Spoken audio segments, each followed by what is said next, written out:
जदि आपण निज मनरे कौनसी काम को भाविछंती तो काहाकू कहतु नहीं, बरम सही काम को निज मनरे रखी पूरा करंतु। काहेकि ना अन्य कौनसी व्यक्ति आपणको काम रे कौनसी प्रकार प्रतिबंधक सृष्टि करि पारंती। बेले बेले लोके कहिथांती जहा भाग्यर थिबो ताहा मिलिबो, किंतु आचार्य चाणक्य कहिसंती कि मनुष्य को केबे भाग्य उपरे किछि छाड़िबा कथा नुहे, बरम निज परिश्रम उपरे भरोसा रखंतु। काहेकि ना भाग्य भरोसा रे चालुथिबा लोक सबुबले बर्बाद होइथांती।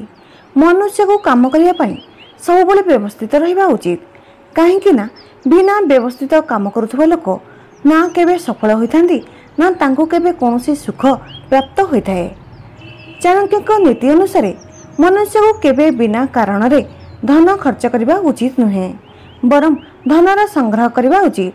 हेले भविष्यत रे आसीबाकू थिबा विपद समयर सामना करा जाय परिबो। कौनसी जिनिसर अति बहुत खराब होइथाए, तेबे ताहा सुंदरता हेउ कि टंका हेउ। एथिपई मनुष्य को सुंदरता अबा टंका आदि को नहीं गर्व करबा अनुचित। मनुष्य को केबे जीवन रे संतुष्ट हेबा अनुचित। काहेकि ना संतुष्ट हेले आपण सफलतार रास्तारू भटकी जिवे। जदि कही आपण को केबे सहाय्य करछंती तो सुजोग मिले तांको सहाय्य करियारू वंचित होंतु नहीं। काहेकि ना जणे अन्य जनक भल करिवारे ही आगको बढ़ा जाई परिबो। आचार्य चाणक्य कहिसंती कि जेउ व्यक्ति परिश्रमी होइथांती से केबे गरीब होई पारंती नहीं। काहेकि ना से परिश्रम बल रे एते रोजगार करि नियंती कि जेउठिरे परिवार भरण पोषण करि परिबे। मनुष्य को सबुबले निज आचरण भल रखिबा आवश्यक। काहेकि ना भल आचरण करुवा व्यक्ति पाखरे दुख कम आसी थाए। जदि आपण जीवन रे सफल हेबाकू चाहुचंती तो एमिति लोकंक ठारू दूरे रुहंतु जे मुहरे मिठा रखिथांती। काहेकि ना एमिति लोक आपणक पछरे आपणकू केबे भी धोखा देई पारंती। केबे भी मूर्ख सह तर्क करंतु नहीं। काहेकि ना एमिति कले आमे आमर ही समय नष्ट करथांती। ईश्वर आपणक अनुभूति अटंती ओ आत्मा एक मंदिर होइथाए। एथिपई ध्यान रखंतु कि ईश्वर मूर्ति रे नुहे आपणक मनरे वास करथांती। ऋण शत्रु और रोग केबे छोट होई नाथांती। एथिपई एहार निवारण शीघ्राति शीघ्र करनेबा उचित। भाग्य आपणक साथ सेतेबेले देबो जेतेबेले आपण कठिन समय रे भी निज लक्ष्य उपर दृढ़ रहिबे। जदि आपण कोनसे व्यक्ति को सम्मुख रे निज कथा रखुचंती और से आपणक सह कथा हेबा समय रे एठाको सेठाको देखुचंती तो से व्यक्ति भरोसा योग्य नुहंती। मनुष्य को सबुबले अन्यर भूल शिक्षा ग्रहण करनेबा आवश्यक। जदि निज उपरे प्रयोग करी शिखिबाको प्रयास करिवे तो एथिपई आयु कम बढ़ी जीवो। कौनसी व्यक्ति निज पदरे उच्च होई न थाए, बरम निज गुण कारणरू उच्च होई थाए। जेउठारे आपणक सम्मान नहीं, जेउठारे मनुष्य निजर जीविका चलाई पारे नहीं, जेउठारे आपणक केही बंधु नथिबे और जेउठारे ज्ञानर कथा नहीं, सही स्थान रे रहिबा उचित नुहे। जेउपरि एक सुगंधित गछ सारा जंगल को महकाई देई थाए, सेहीपरि गुणवान पुत्र द्वारा संपूर्ण कूल उज्जवल होई थाए। आमको अधिकांश कुहा जाए जे आमको पछ भूल रु शिखिबा आवश्यक और आगको सही भूल को दोहरेबा अनुचित। आउ एही कथा उचित मध्य, किंतु चाणक्यक नीति अनुसार आमको केवल आमर भूल नुहे बरं अन्य भूल रु मध्य शिक्षा ग्रहण करबा आवश्यक। आउ सही भूल करबा उचित नुहे जहा अन्य माने करथिले। आपण प्रथमरु ही सही भूल प्रति और सेथिरे हेउथिबा क्षति प्रति सतर्क होई जिबा आवश्यक।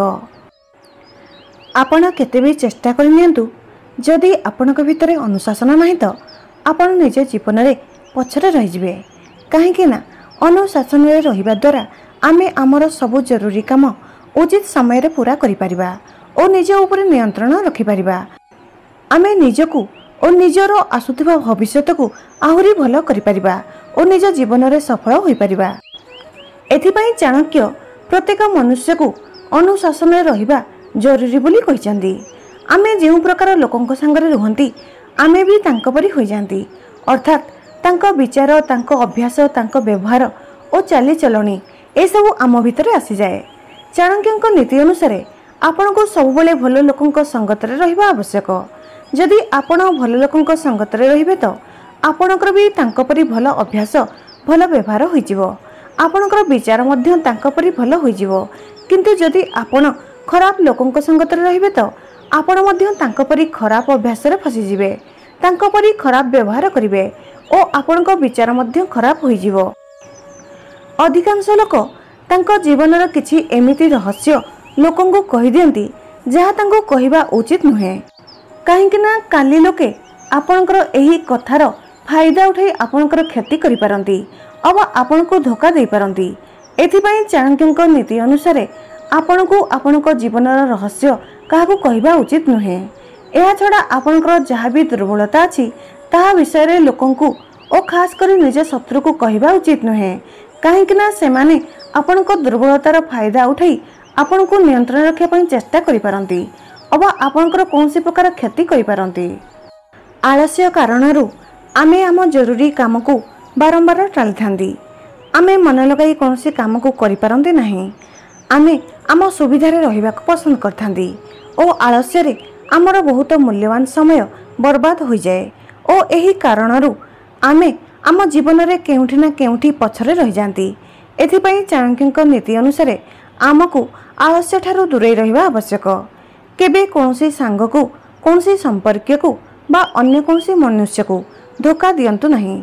काहेकि ना धोखा देवा द्वारा डेरी रे हेउ पछे आपनका सत्यता लोकଙ୍କ सामना रे आसी जिवो ओ तापरे लोकंकर आपनका ऊपर विश्वास उठी जिवो ओ लोके आपनको एक धोकेबाज मनीष रूप में देखा लगे। जदि थरे कौनसी मनीष को यह जना पड़गला कि आपण धोकेबाज अटंती तो तापरे से मनीष आपण को सबुदिन छाड़ी चली जाइपे और सही मनीषर नजर रे आपण सबुदिन तलक चली जाती। एथिपई चाणक्यଙ୍କ नीति अनुसार आमको लोभरे आसी निज स्वार्थ देखी और लोभिला जिनिस प्रति आकर्षित होई काहाकू भी धोखा देवा उचित नुहे। शिक्षा नियंतु। एठारे शिक्षार अर्थ स्कूल बा कॉलेजर शिक्षा नुहे बरं आपण को निज जीवन रे एमिति जिनिसर शिक्षा नेबा आवश्यक और ताहा सह एमिति कौशल मध्य शिखिबा आवश्यक जेउथिरे आपण जीवन रे अधिकरु अधिक आगको बढ़ी पारिबे। एथिपई तो कहंती कि जणे मनीष को निज जीवन रे सबुबले शिखिबा जारी रखिबा उचित। जदि आपणको पाखरे अधिक ज्ञान हेबो तो आपण निज जीवन रे आसुथिबा कठिन परिस्थितिर ठीक भाव रे सामना करि परिबे। लोकंक नजर रे आपणको वैल्यू बढ़ी जिवो ओ एक सठिक दृष्टिकोण सह जीवन को बंची पारिबे। एथिपई चाणक्यଙ୍କ नीति अनुसार शिक्षा नेबा बहुत जरूरी अटे। बहुत लोक निज तुलना अन्य सह करथांती और निज को कम आंकी थांती किंतु तांको निज क्षमता विषय जना ही न थाए। से केवल अन्यर सफलता को देखि निज को कोसी थांती किंतु आपण को एपरि न करी बरं आपण को निज क्षमता को और प्रतिभा को चिन्ही तार ठीक भाव में व्यवहार करी निज जीवन रे आगको बढ़ंतु और सफलता हुंतु और केबे निज को काहाठारु कम भावंतु नहीं ना का सह निजर तुलना करंतु। जदि आपण दरकार ठारु अधिक सीधा और सरल हेबे तो लोक आपणकर सबुबले फायदा उठाइबा पई चेष्टा करिवे। आपण को दुर्बल भावी सबुबले दबाइबा पई और निज नियंत्रण रखिया पई चेष्टा करिवे और आपणकर क्षति भी करिवे।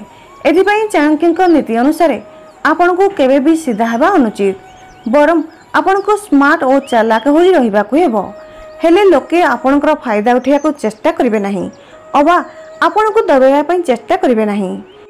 एठारे चाणक्य एहार बहुत भल उदाहरण देइछन्ति कि जंगल रे सीधा गछ को आग काटी दिया हुए बंका तेढ़ा गछ छाड़ी दिया हुए। आपण को निज जीवन रे केते भी सफलता मिलुना काहेकि किंतु आपण को केबे भी अहंकार करबा अनुचित काहेकि ना अहंकार मनीष को अंध कर दिए। मनीष निजर दुर्बलता और भूल को देखि पारे नहीं और अहंकार पई मनीषर पतन हो जाए। एथिपई आचार्य चाणक्य को नीति अनुसार मनीष को केबे अहंकार करबा अनुचित। आपन को वीडियोटी भल लगे please like comment share and subscribe करंतु। जय जगन्नाथ।